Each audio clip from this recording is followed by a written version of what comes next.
You're watching the Arsenal vodcast.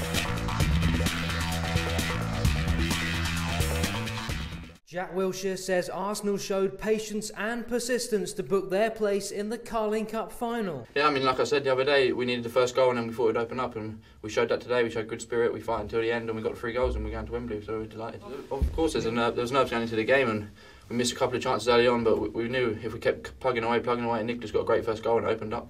Arsène Wenger saw his team secure a 3-1 aggregate win over Ipswich, and he's backing Arsenal to lift the trophy next month. I'm confident because I believe in the quality of our players and in their attitude. But final is a final. You want on the day to deliver the performance that everybody expects from you.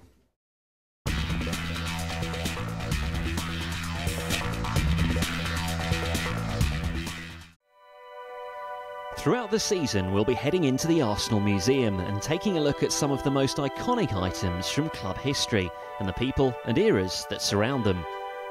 We start our series with a priceless piece from the 1930s. This is Herbert Chapman's bowler hat, which sadly he left behind when he passed away in 1934.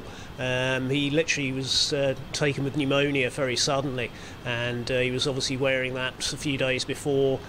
Within a few days of being taken ill, he was sadly gone, so the hat was left at the club. Ken Fryer, who was our managing director, eventually handed it over to me when I set up the original museum. He'd just been looking after it for about 20 years, so it was one of those things that was just an iconic thing, but people didn't quite know what to do with it until we had a museum to put it in. Chapman really was the guy who made Arsenal the great team of the 1930s. Joined us in 1925 from Huddersfield, and then stayed with us until his death in 34.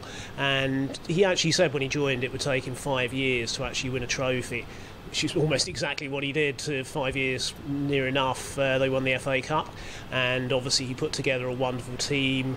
Some of the great names in Arsenal history, people like Alex James, Cliff Bastin, names that are still remembered here like almost 80 years later, and obviously he was one of the pivotal people in Arsenal's history.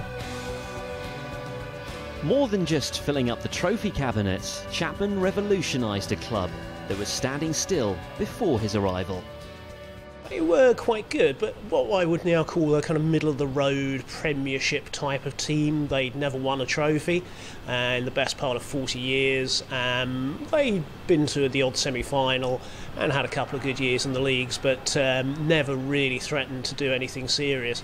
And Chapman changed that, and as I say, within 5 years made them the power team, the great team of the 30s. Of course, he died, as I say, early in 1934, but his team and kind of his ideas carried on through that entire period, and obviously we won 5 championships and 2 FA Cups through the 30s, so it was mostly down to him. Not entirely, but certainly he was a huge mover in that.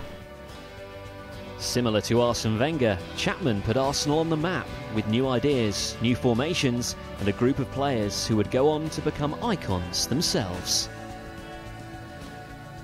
They became kind of worldwide figures after that. So really he was the guy who got Arsenal into the public ideas, probably worldwide memory as well. I think he was probably along with Arsène Wenger, the great catalyst in Arsenal's history.